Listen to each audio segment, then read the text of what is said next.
अस्सलामुअलैकुम। आज की वीडियो में क्लास 10th के मोस्ट इंपॉर्टेंट न्यूमेरिकल्स शेयर करूंगा 2026 के बोर्ड एग्जाम के लिए। देखो बहुत ज़्यादा न्यूमेरिकल नहीं है, 10 के करीब या कुछ 12-13 न्यूमेरिकल्स होंगे, वो भी आप देख लेना।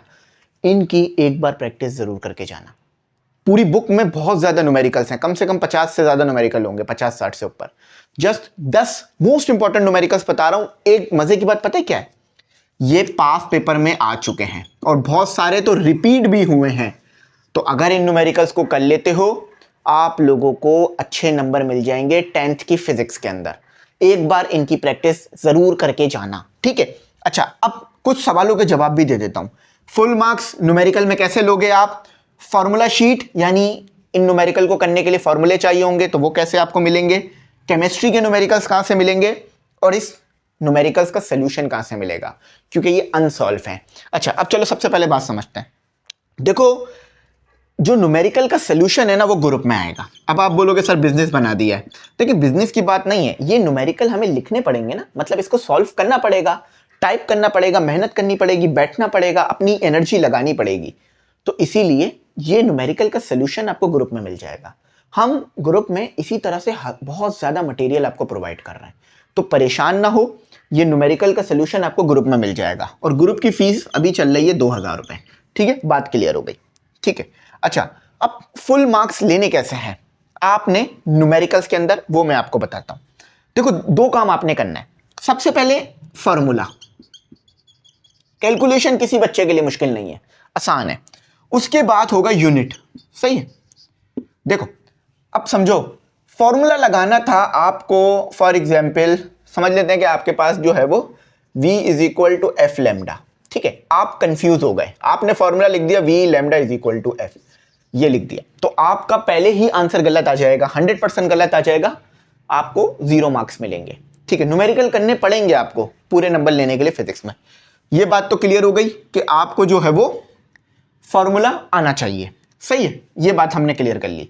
अच्छा, उसके बाद अगर आपने फ्रीक्वेंसी निकाली I10 हर्ट्ज, आपने लिख दिया न्यूटन, तो भी आपको 5 में से जो है वो टीचर 3 नंबर देगा, क्योंकि आपने बेसिक यूनिट ही गलत लिख दिया। समझ गए?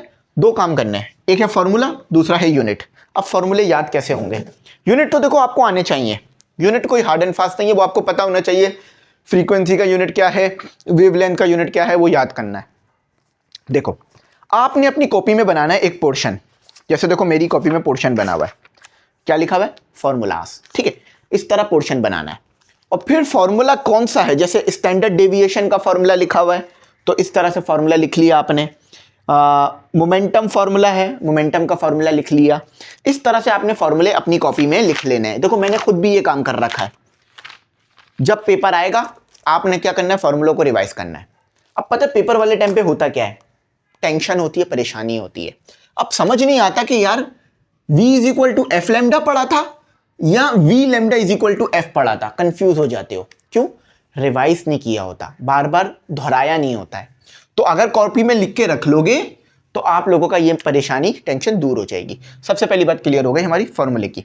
अच्छा, अब दूसरा आ जाते हैं फॉर्मूला शीट, कि सर आप खुद ही फॉर्मूला निकाल के दे दें, चलें ठीक है। लेकिन अब मजे की बात यह है कि ये फॉर्मूला शीट मैंने आपको ग्रुप में प्रोवाइड कर दी है। देखो जिस चीज की हम आपसे फीस ले रहे हैं ना, वो ये तमाम मटेरियल है, तो मैंने फॉर्मूला शीट आपको ग्रुप में प्रोवाइड कर दी है, आप जाकर उसे देख लेना, सही है। फिर कह रहा हूं, फॉर्मूला शीट आपके भाई ने आपको ग्रुप में प्रोवाइड कर दी है, आप जाके उसे देख लेना। ग्रुप में नहीं ऐड हो, शुरू में आया होगा कॉन्टेक्ट, उस पर कॉन्टेक्ट करके ऐड हो जाओ, खत्म बात, ठीक है। केमिस्ट्री के न्यूमेरिकल्स कहां से मिलेंगे? अच्छा, अभी जो न्यूमेरिकल चल रहे हैं ना, मैं मजीद आपको दिखाता हूं। केमिस्ट्री के न्यूमेरिकल मिलेंगे, लिख लो ME इंग्लिश सेंटर बायोलॉजी, यहां आपको मिलेंगे केमिस्ट्री के न्यूमेरिकल, सही है। मिस असरा आपके लिए अपलोड करेंगी। अच्छा, अब चाहिए सोल्यूशन इस न्यूमेरिकल का, वो कैसे मिलेगा? अगर इस वीडियो पे 500 लाइक्स हुए तो मैं आपको वीडियो अपलोड कर दूंगा जिसमें अपने हाथ से सोल्यूशन करा दूंगा न्यूमेरिकल्स के, और अगर PDF चाहिए तो वो ग्रुप में आ जाएगा इस न्यूमेरिकल्स का। बात समझे? दो तरकीब है। अगर 500 लाइक्स आए तो मैं आपको वीडियो बनाकर सोल्यूशन करा दूंगा, कॉन्सेप्ट क्लियर कर दूंगा। और अगर नहीं आए इस वीडियो पे तो मैं नहीं करूंगा, क्योंकि देखो अगर आप पसंद कर रहे हो तो ही तो मैं अपलोड करूंगा ना, पसंद ही नहीं कर रहे हो तो फिर अपलोड करने का क्या फ़ायदा। और ग्रुप में पीडीएफ तो वैसे भी आ जाएगा, चाहे मैं वीडियो बनाऊं या ना बनाऊं। तो अब वही है कि आप ग्रुप में ऐड हो जाना, आपका नुकसान नहीं होगा, आपको परेशानी नहीं होगी।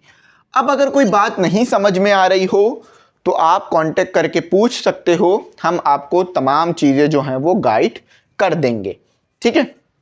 अच्छा, एक छोटी सी चीज़ मैं आप लोगों को और बता दूं, क्योंकि अक्सर बच्चे जो हैं वो कंफ्यूज हो रहे होते हैं, तो ये मैं आपको बता दूंगा तो आप लोगों के जो कॉन्सेप्ट हैं वो क्लियर हो जाएंगे। मैं सोच रहा था कि आपके साथ मैथमेटिक्स के मोस्ट इंपॉर्टेंट थ्योरम्स शेयर करूं, तो अगर वो वीडियो चाहिए हो, क्योंकि थ्योरम्स में बच्चे सबसे ज़्यादा फंस रहे हैं 9 और 10th में, तो अगर थ्योरम्स पे वीडियो चाहिए हो तो मुझे कमेंट सेक्शन में बताना, मैं आपको कम से कम 8 से 9 थ्योरम्स निकाल दूंगा जिसमें मोस्ट इंपॉर्टेंट ही होंगे, वो पेपर में लग जाएंगे। अब वीडियो चाहिए हो तो कमेंट सेक्शन में बताना, मैं कमेंट सेक्शन चेक कर लूँगा, सही है। अच्छा, अब आ जाओ हम लोग जो है वो पढ़ लेते हैं कि हमारे पास जो है वो कौन कौन से जो है वो क्वेश्चंस हैं, ठीक है।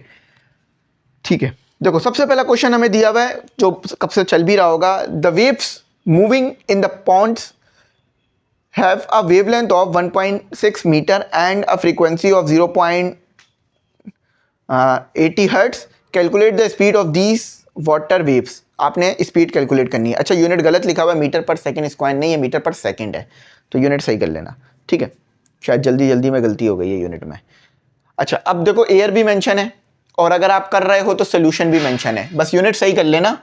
मीटर पर सेकंड स्क्वायर नहीं है, मीटर पर सेकंड है, ठीक है, ये यूनिट सही है। अब देखो अगर मैं भी ये गलती कर रहा हूँ तो उसमें फिर आपको नंबर गलत मिलेंगे ना, लेकिन अगर आप यूनिट सही लिखोगे तो आपको ये पूरे नंबर मिल जाएंगे, सही। अच्छा, अब इसी तरह से 1 से लेकर 9 तक न्यूमेरिकल पहले पेज पे लिखे हुए हैं, फिर 9 से लेकर मतलब सिर्फ 10वां न्यूमेरिकल जो है वो पेज नंबर 2 पे लिखा हुआ है, सही। अब इसे देख लो, इसकी प्रैक्टिस कर लो। देखो मैं फिर कह रहा हूँ, ये न्यूमेरिकल मत छोड़ना, ठीक है।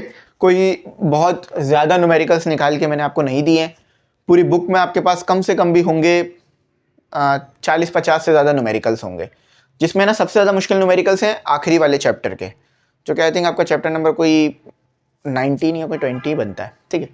तो इन न्यूमेरिकल्स की प्रैक्टिस कर लेना, जो कि सिर्फ 10 हैं, बहुत ज़्यादा नहीं है।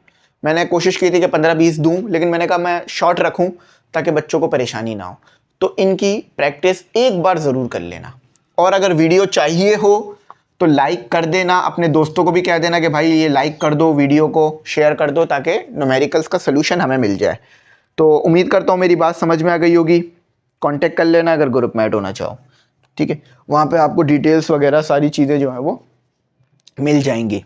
और वैसे भी कोई इतने हार्ड न्यूमेरिकल नहीं है, अगर आप एक बार खुद भी कोशिश करोगे ना, ये न्यूमेरिकल का सलूशन हमने आपको नोट्स में भी दिया हुआ है, गेस्ट पेपर के सॉल्व में भी दिया हुआ है, और मुख्तलिफ जगह ये न्यूमेरिकल्स मैंने करा भी रखे हैं, वीडियोस में भी कराए हैं, तो अगर ढूंढोगे तो भी मिल ही जाएंगे सोल्यूशन। बस ये उसमें परेशानी ये होगी कि अलग अलग ढूंढना पड़ेगा। तो यहीं तक रखते हैं। Thanks for watching. अल्लाह हाफिज़। कीमती दुआओं में ज़रूर याद रखें।